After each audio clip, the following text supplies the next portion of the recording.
It's good to see you guys. Nice to be home. I had an ironic day today, man. I was driving around. I saw a ladies' apparel store called the Dress Barn. Yeah. Ladies, how sexy do you feel? You looking good, Elsie? Thank you.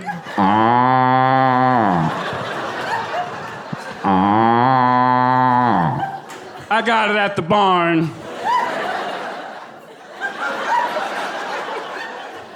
Ding, ding, ding, ding, ding, ding. I'm not showing too much udder, am I? Want to wear it to church. Yeah, very ironic day. A guy in a Prius cut me off, gave me the finger, and he had a coexist bumper sticker on the back of his car. He was like, we're all one, but I'm first. Meow. I think that's the master plan if you drive a Prius, like, we're saving the earth by killing the people. I was behind him, I was seething. I was like, I'm gonna put my carbon footprint on your granola ass. And my wife was like, you're judging that man, that's why you're angry. Judge not, lest ye be judged. I'm like, honey, the Bible was written before cars were invented, okay? Right now, God on high is watching this entire scene, thinking to himself, look at this moron in a Prius. I'm omnipotent, I have no idea how this happened. I gotta start again with a whole new group of monkeys. I can't fix this. Jesus. What? Not you.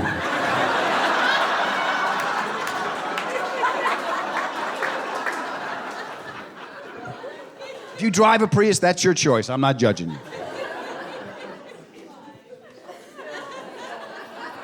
Okay, I'm judging you. Well, because they're not fun to drive. Fun to drive is very important to me. I'm a car guy. You know what my daily driver is, the car I drive every day? 1970 Buick Electra 225. It's huge.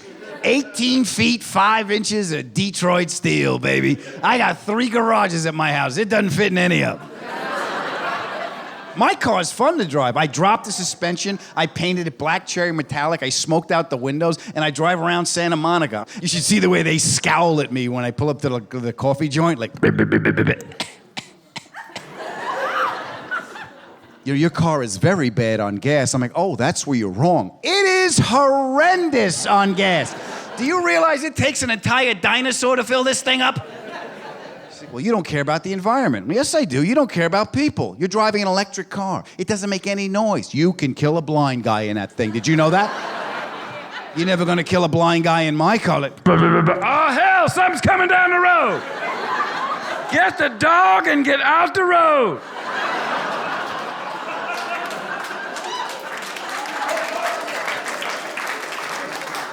You guys are good, man. My ADD is raging tonight, and you're right there with me. That's great. Oh, yeah, I got ADD. Did you notice? And I had it before it was cool. And now, if you're a kid with ADD, if you're a child and you have ADD, they give you speed. Isn't that nice? You get amphetamine, like, I can't focus. I'm up! Let's read!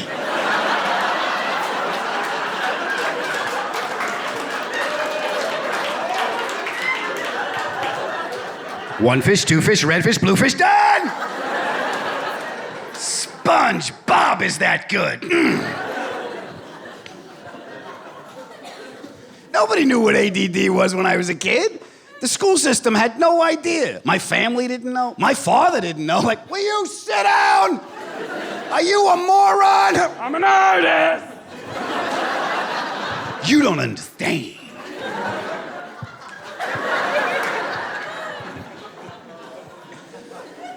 That was the very beginning of adults whispering about me. I'd hear them downstairs like, he says he's an artist. What the hell does that mean? But he could be gay. Artists are gay.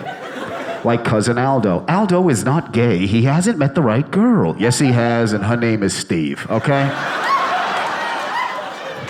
They're happy and they look cute together. Leave them alone. Oh, my family loved me. I was loved, I was cared for, but they didn't know what to make of me. They even told me, like, look, we love you, but... Man.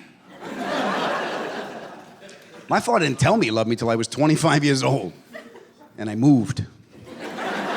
I moved from New York to California, and I would end every phone conversation by saying, all right, I gotta go. Love you, Pop.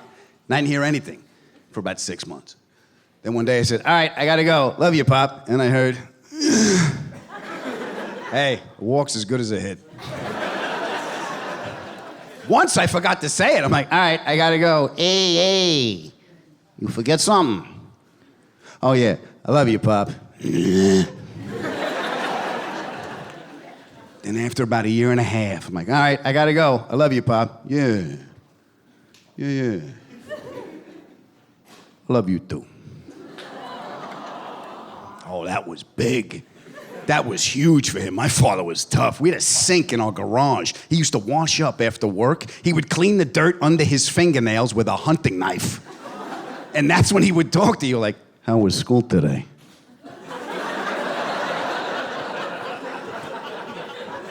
Good, Daddy. It was real good. School's very important. You're not there to mess around. You're here to get an education. I find you messing around in school, I'm going to be very upset. You understand me? Oh, hell yeah. Yeah. They might let me teach next week. That's how well things are going for me. I was a teacher's aide for kindergarten kids when I got out of college. Show and tell was the best day of the week. These kids were coming in. I'm like, what do you have for us today, Billy? Look what I found in Mommy's room. Well, what's Mommy's phone number, young William? That was the loneliest laugh I ever had in my life. Because there was nobody there to share it with me. I was on the ground. Foam was coming out of my mouth. And the kids were like, he's gonna swallow his tongue. We gotta put something in his mouth. Just,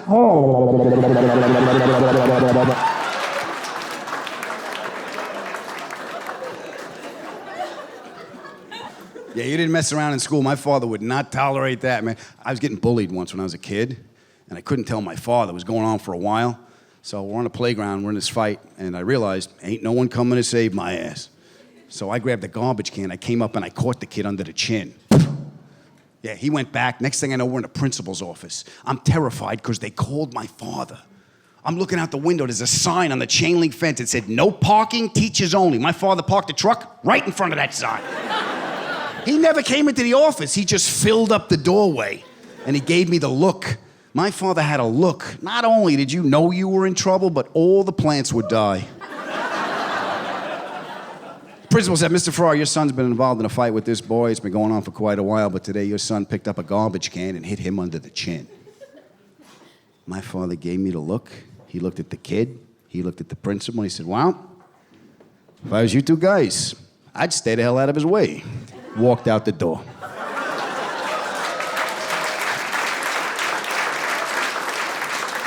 The principal didn't know what to do.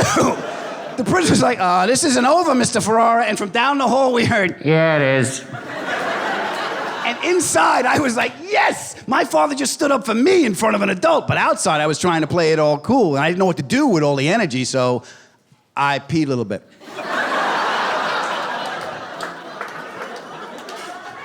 It wasn't a lot. So, you know, like when your dog is happy to see you, like, oh, you're back. I never know how long you're gonna... Oh, I'm sorry. That was an accident. It's admiration pee. It's a good thing. So that night at dinner, I got an envelope in my hand. I'm like, Pop, about today, they suspended me. He didn't look up from the plate. He just went, you go to school tomorrow. You go to school tomorrow. If the principal's got a problem, you tell him to call me. Okay. I went to school, nobody would look at me. Nobody would make eye contact with me. I heard the kids behind me whispering like, that's the kid that hit the kid with the garbage can. I heard he peed in the principal's office. I turned the corner and the principal saw me. He said, Mr. Ferrara, what are you doing here? I'm just as shocked as you.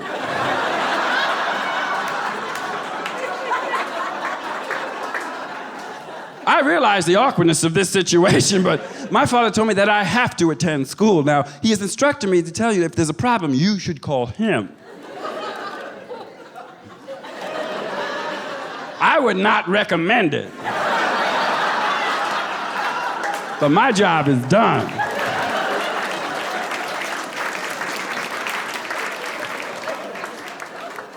Yeah, my father was my hero. Him and Spider-Man. Because Spider-Man was just a kid from Queens that got bit by a radioactive spider.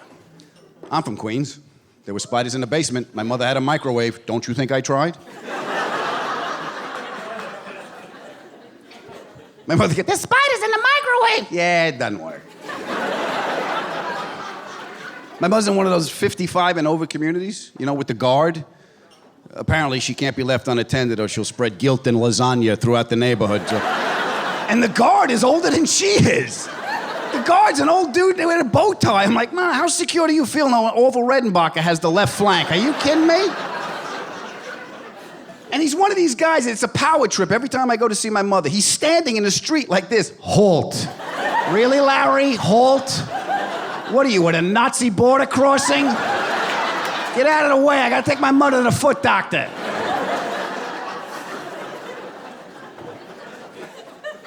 Yeah, I don't get to see her as much as I'd like to, my mom. But I call every other day. And here's the 3 beats in any phone call with my mother. What she ate, who's dead, and what's wrong. Yeah. Hi, Ma. Hi, Adam. I made a chicken.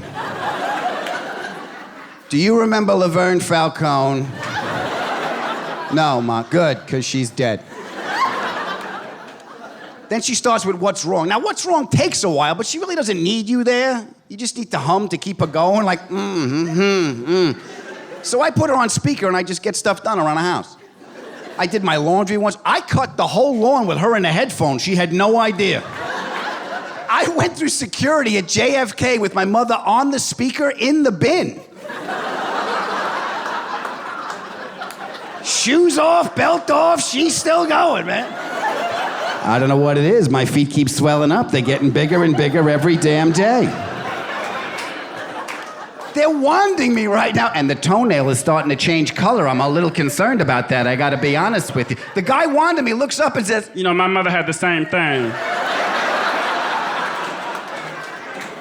It could be the gout. Ask her if it's the gout. Ma, you think it's the gout? It's not the gout, you moron! Look, I'm sorry I brought it up. Have a safe flight. You're good.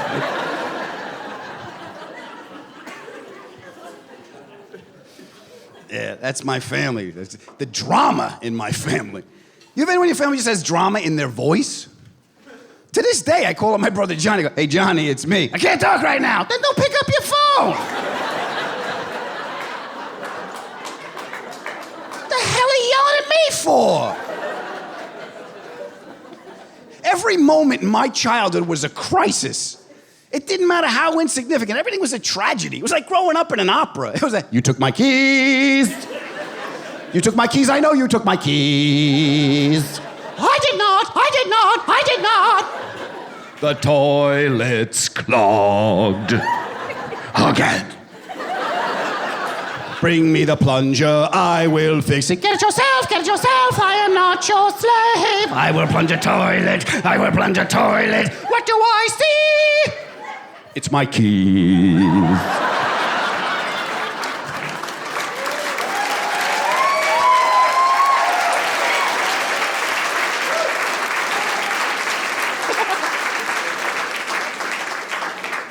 Yeah, they're out of their minds, my family.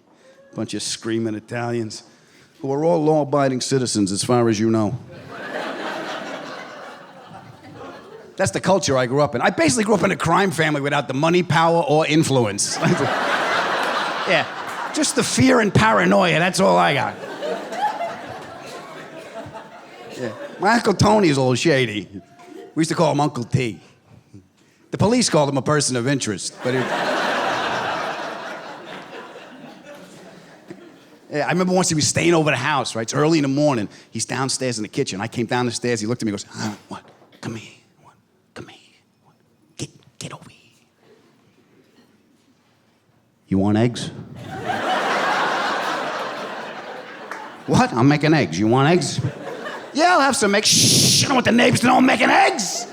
Like the neighbors are going to kick the door open. Like, where's the eggs, Tony? Where's the eggs? Don't you move, Adam. Get the cheese. I want an omelet. I want it now. To this day, every time I make eggs, I gotta lock the door. Every omelet I make has tomatoes and fear in it. I think of my Uncle Tony every time I tie a tie. Yeah, I was a little boy, he taught me how to do it. He said, hey, come here. Let me show you how to do this. You take the tie, right? And you talk to the two ends of the tie. And you tell them what you want them to do. You go, hey, you two guys. You go around the alley, you go up the back stairs. Cut across the roof, you come down in front of the awning like you didn't see nothing. Then you walk, you do not run, you do not look back, and you meet above the belt buckle and make sure everything is even Steven.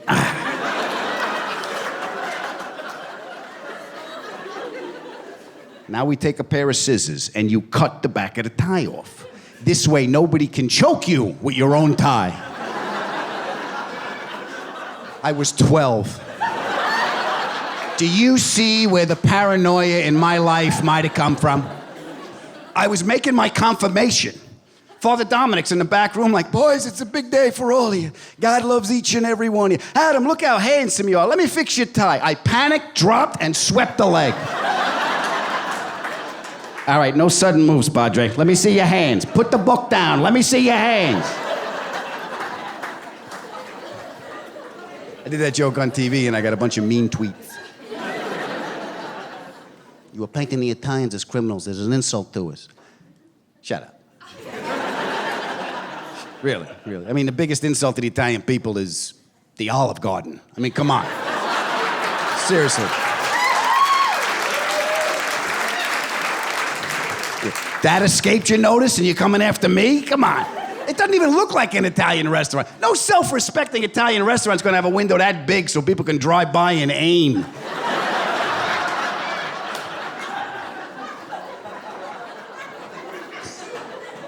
I suffer from anxiety and depression. How do those two energies go together? Like, ah! Oh. Ah! Oh.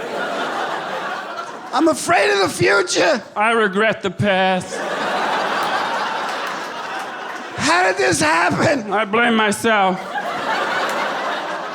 I need to face my fear. I gotta lay down.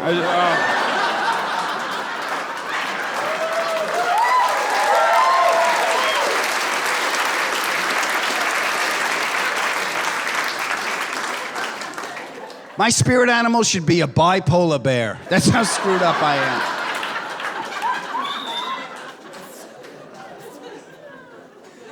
And the mornings are the worst. Oh, I don't wake up refreshed and greet the day like, hello, world. No, the day comes to get me like, get up. You're not sleeping, get up. Yeah, I wake up feeling attacked, angry, and terrified. I basically wake up in a Salvador Dali painting.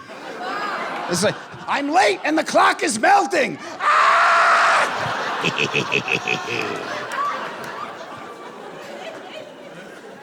Then I go downstairs, I drink a cauldron of coffee. I wait for the caffeine to kick in. I'm like, oh, okay. Now I can really worry.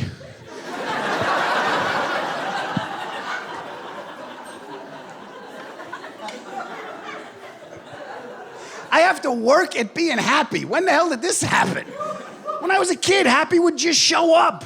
Remember you were just happy when you were a kid? Like, Christmas! It's Christmas! And pressures of life just get to you. I saw my mother turn one Christmas when the pressures of life got to her. Christmas! It's Christmas! I want a bike, I want Matchbox cars, I want a model airplane. My mother just looked at me and said, Santa Claus is dead.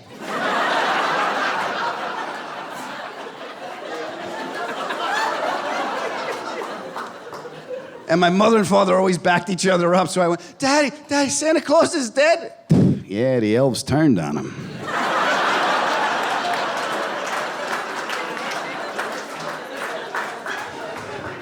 That's what happens when you keep asking for stuff.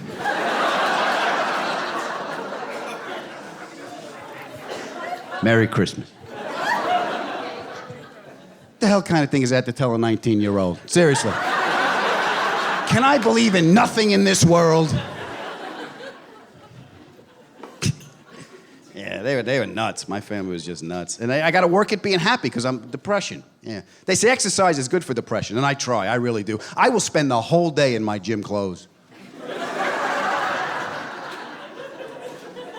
My wife came home. I was asleep on the couch. She's like, are you sleeping on the couch in those sweaty clothes? Relax, they're clean. I never made it. I've been here all day. I went on YouTube, I found a documentary about the Zodiac Killer, I went down a rabbit hole, I haven't moved. Good news is I've solved the case. I isolate when I get depressed, too. It's like, I don't want to do anything. There was a block party in our neighborhood. My wife came in waving the flyer. Let's go, we'll get to know the neighbors. Yeah, that sounds like... I'm not kidding. Honey, I know the neighbors. You don't know the neighbors. I know what they name their Wi-Fi. That's good enough for me. Then I realized they know what to name my Wi-Fi, so I changed it. New name my Wi-Fi is, keep the damn kids out of my yard, Carol. It's actually keep the damn kids out of my yard, Carol 33, because apparently 32 other people had a problem with these damn kids.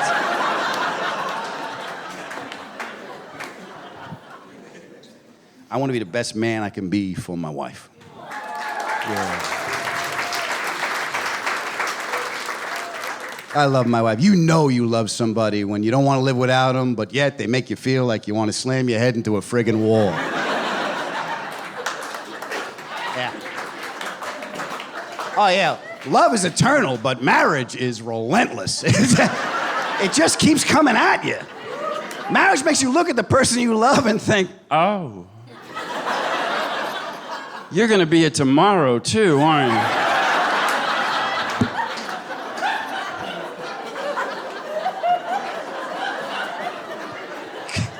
Because you're helpless when you fall in love. I felt helpless. When I fell in love, I felt helpless because I felt connected to something greater than myself.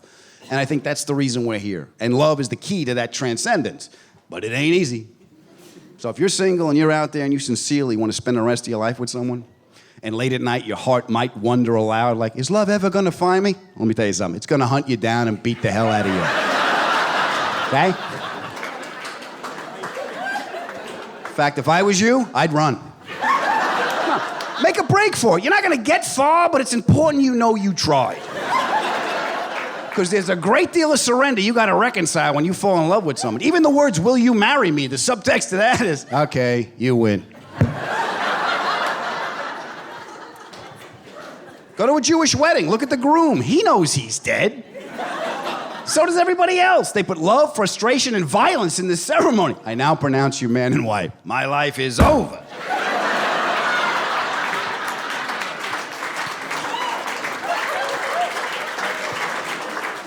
Mazel tov. Yeah, come on, let's ride in the chairs and get the hell out of here. I just want to make her happy. Even when I went to go buy her ring, man. Oh, and I got killed. The jeweler asked me a question I was not prepared for. The jeweler said, what size is her hand?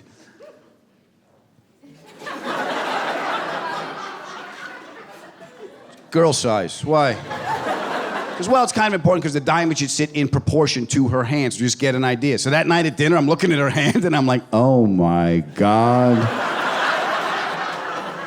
I'm marrying Ben Roethlisberger. What is this? What? Look at the mitts on this kid. Jesus. This is gonna cost me a fortune. Is the left one bigger? What the hell is she, a fiddler crab?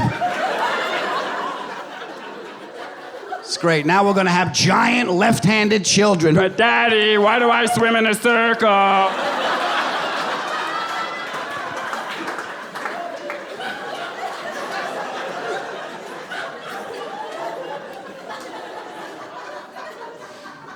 So now my mission was to measure her hand. Secretly. So you know what I did when she was asleep? I took a picture of her hand, but I put a ruler in there for scale. Like it was a crime scene photo. I brought it back to the jeweler. She's like, this is so creative of you. I've never had anyone do the good thinking. Good for you. Let's just see what we have. I'm like, really?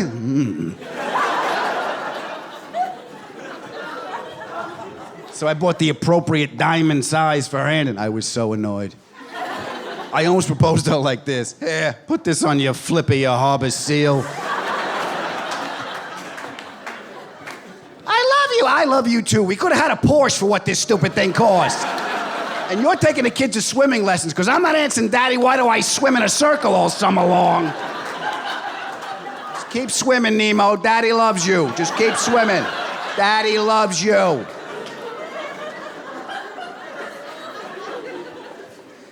And I asked her father permission to marry his daughter. I did. I went, sir, come for your daughter's big hand in marriage.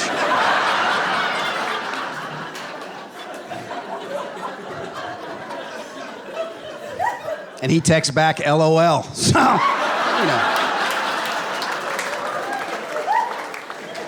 Look, I've done a lot of dumb things in my life, but the best move I ever made was marrying this woman. Yeah. I'm happy, I'm healthy, but I'm hungry. Yeah, she's got me on a probiotic diet, my wife. It sounds exotic, doesn't it? I eat raw sauerkraut, that's all it means.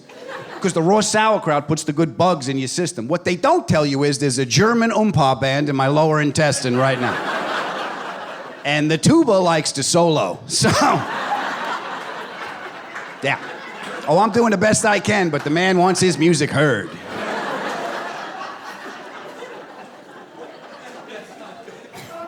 Fermented foods is supposed to be very good for us. Kimchi is supposed to be really good, Korean kimchi. We had that the other night. And my wife is Mexican, so we had Mexican-Korean. There's a reason those countries are separated by an ocean.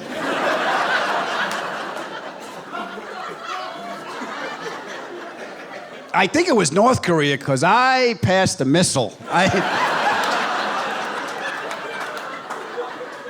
And I almost hit Japan, so...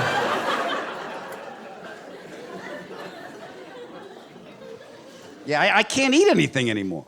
I can't. She's very health conscious, so we eat organic food, which is expensive, but at least it tastes awful. So I have that. Oh, honey, this fillet of dirt is fabulous. And the plant-based potting soil dressing just brings this all together. I can't eat anything. No more peanut butter. You talk to her.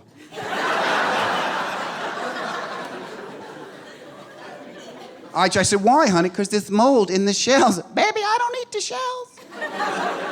So when they process it, so we tried natural peanut butter. That's nice. You open it up and there's a BP oil slick on top. You have to stir it. I'm sorry, I didn't realize I work for these people. Is that...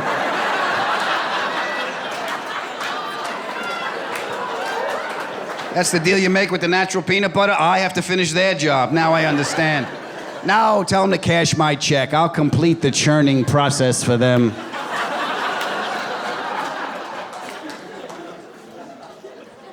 I don't understand. Skippy was always ready. Skippy was my pal. Skippy knew me better than I knew myself. I would sneak in the window late at night, trying not to wake anybody up. I hear Skippy in the cupboard like, "You're drunk again." Yeah.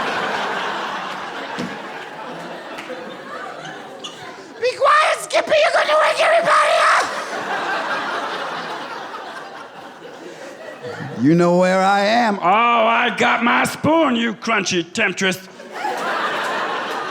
I'm coming for your ass, Skippy! Perfect, I was happy every time. Now I'm like a hungry Amish farmer with an impatient wife. Is the butter ready, Jebediah?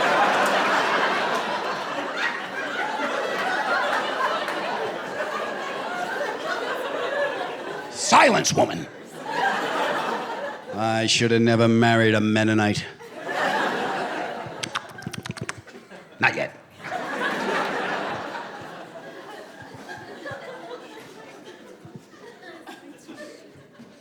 Peanut butter sandwich and a glass of milk. That's all I need to make me happy.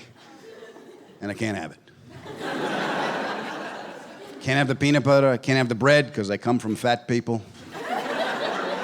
And we have almond milk. Yeah. I didn't even know almonds had nipples, did you?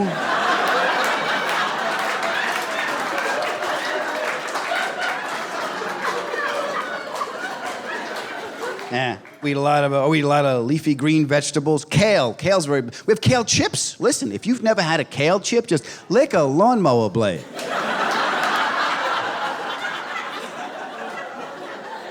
We eat a lot of quinoa!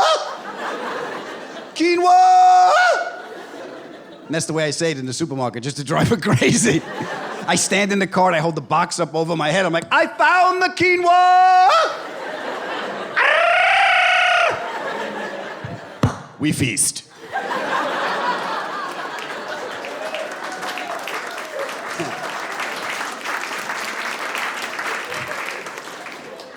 I don't want to argue with my wife because I can't win. I'm outnumbered. Every argument in my house, it's me against my wife and Alexa. Yeah, honey, that's not what I said. Really? Alexa, play it back. Yesterday he said he would do it today. It's today, and it's still not done. This is not the first time he's done this.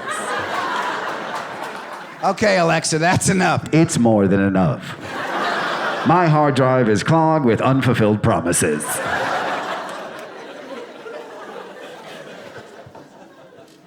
Yeah, I don't like to argue with my wife. And we were going to the airport once. We didn't want to argue in front of the driver, so we got into a text fight. She's sitting right next to me. Bink!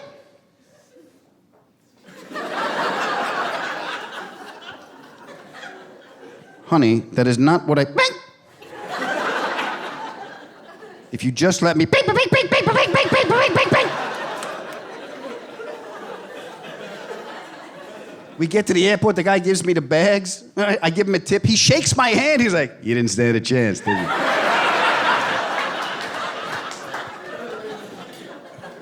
So I don't want to fight with her. Look, she puts up with my crazy. And you know what? I put up with her. She's a little nuts too, my wife. She's got a little bit of OCD. So sometimes if we're arguing and I'm losing, I'll back up into the wall and knock a picture out of alignment just to throw her off a little bit.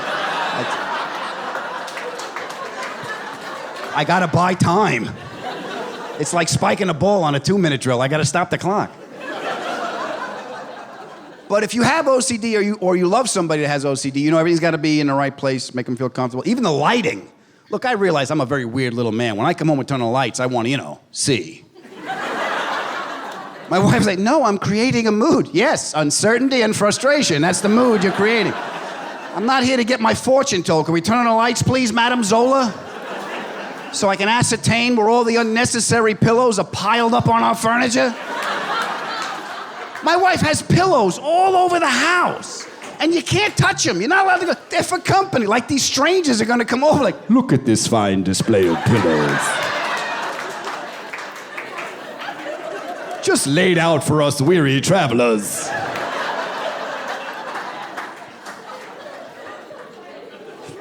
She's like, I want our guests to feel comfortable in our home. I said, I understand, honey. You are a gracious hostess. I don't want people in our house. I want the world out there and us in here. Now, we're in this life together, so let's compromise. How about a lovely set of ejector pillows? How about that? Your guests can come over, they sit on the pillows, have a cup of coffee, show me some pictures of the kids, and then get the hell out of my house.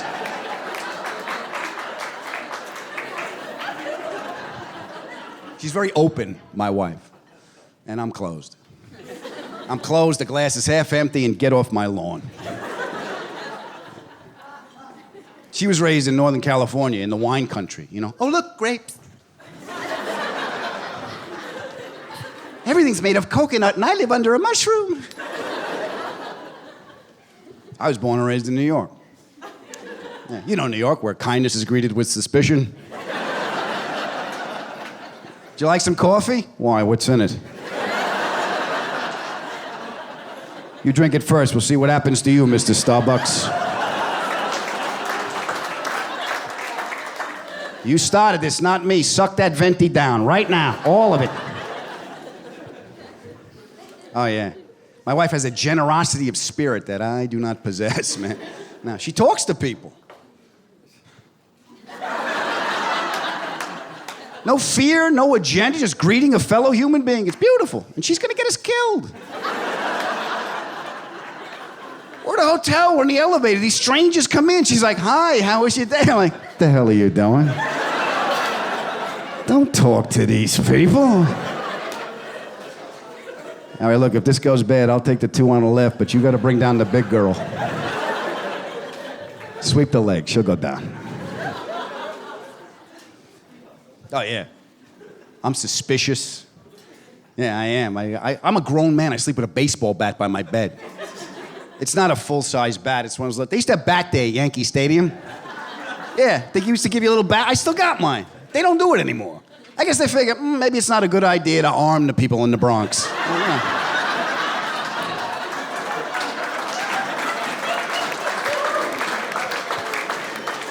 The police were getting phone calls that, Mr. Steinbrenner, they're hitting each other with stuff that you gave them. How about a big foamy finger? They can't hurt each other with that.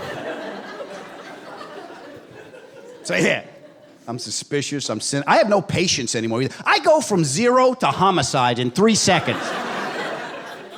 I'm carrying unprocessed anger from my childhood. I still can't stand bullies. I can't stand bullies. I can't stand cruelty. I can't stand prideful ignorance. I can't stand lima beans. I can't stand... The fact that printer ink costs more than my printer drives me insane. And you know, the way we spell Wednesday really pisses me off. With the D, I never get the D in the right. Wednesday, Wednesday. And my spell check has abandoned me. My spell check is like, you're not even trying now.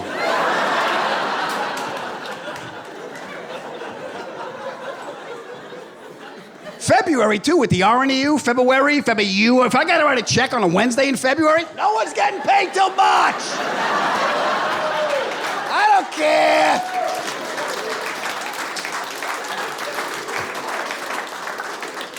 I can't shut my mind off. That's the problem. I can't stop it. My wife thought we needed a new bed because I don't sleep anymore. Yeah, she thought we needed a new bed. The guy tried to sell me the memory foam. He's like, this is memory foam. You happy let's forget this day ever happened foam? You got that? That's what's keeping me up at night. You got a waterbed? Fill it with bourbon, give me a straw. We'll try that. Try that. Yeah. I don't go gentle into that good night, my man. My buddy told me you should try meditation. I tried it, though, but I can't meditate. I'm too wound up. I don't think your mantra should be, look what you did, look what you did, look what you did. This is your fault, this is your fault, this is your fault. Happy now, happy now, happy now. Yeah. That's the worst part of the day when I lay down to go to bed at night. That's when all the horses line up for the anxiety derby. And they all race to worst case scenario. And every night, peaceful mind is the long shot. As soon as my head hits the pillow. Good evening, ladies and gentlemen. It's a beautiful night for racing here at Catastrophe Downs, where hope doesn't stand a chance. The flag is up and they're off. Peaceful mind stumbles out of the gate and is behind. Moving out to a quick lead, it's did I take the garbage out? Did I take the garbage out? Fall on the outside, but why does my shoulder still hurt?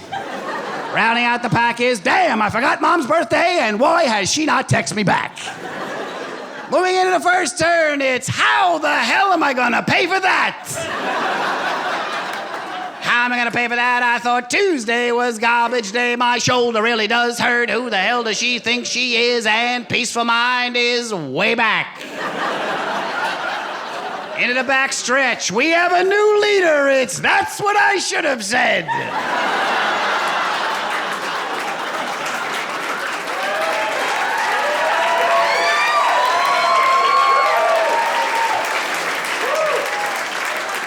That's what I should have said. I have no idea where that money's gonna come from. Hopefully the garbage will be all right for another week. Mom will just have to forgive me, and peaceful mind has no chance. Out of the far turn, down the stretch they come. My shoulder is shot.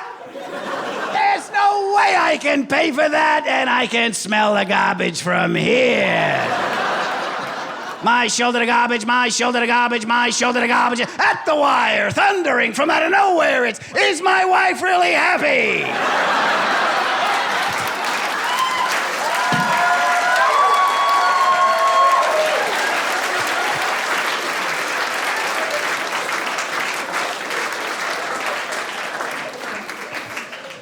Paying the bills, that's what I worry about. Don't let the showbiz crap fool you. I got 3 jobs. I'm doing press for a new TV show I'm on. I launched a podcast that's doing really well, but that's a lot of work. I'm doing stand-up. I'm recording this album right now, so laugh it up. I got bills. Yeah. And I got to keep getting the acting jobs because that's where my health insurance is. Yeah, my health insurance, I get it through the Actors Union. I can get off heroin, I can't get my teeth clean. I had that conversation the other day. Listen, I need to see a dentist. Yeah, we don't cover that. We got methadone. You want methadone? Take the methadone. Your teeth will fall out, problem solved. There you go. I play a lot of cops on TV. I don't know why. Because if I was a cop in real life, I'd call for backup for no reason. I would. This is car 54. I need some backup because I'm feeling kind of vulnerable. Send the canine unit. I like to pet the dog. It soothes me. It's a code 1. 1 is the loneliest number. Code 1.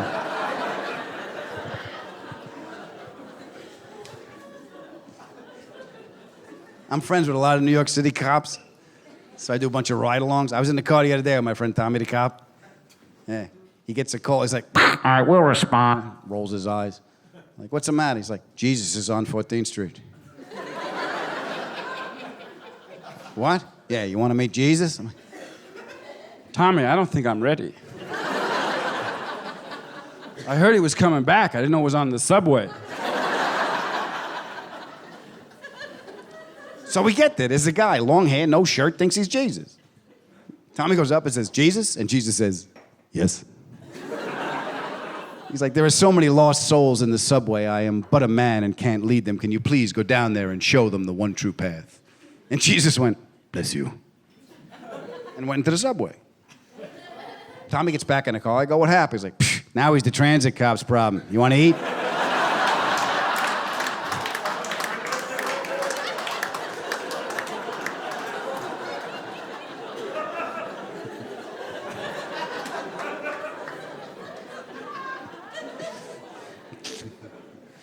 This happened to me the other day. I'm still thinking about it. I'll share it with you. Maybe you can get some use out of it. I was on a plane. There's a guy sitting next to me on a plane. Older dude, about 80 years old. His name was Marty. Yeah, I helped him up with his bag. We sat down. We're talking for a little bit. He takes out a book. He starts reading. He's reading a self-help book. He's 80. When does it end? He's reading The Secret. I'm like, here's the secret, Marty. The clock's running, all right? Marty, it's 3 and 2, bottom of the ninth. Swing away, baby. Put the book down. Let's start drinking. I'll buy the first round. Try and pick up the flight attendant. He's cute. He's looking at you. I'm not gay. Take a shot, Marty. That could be the secret. Think about the look on your family's face when they come to pick you up. How was your flight, Dad? I'm so drunk. This is Chad.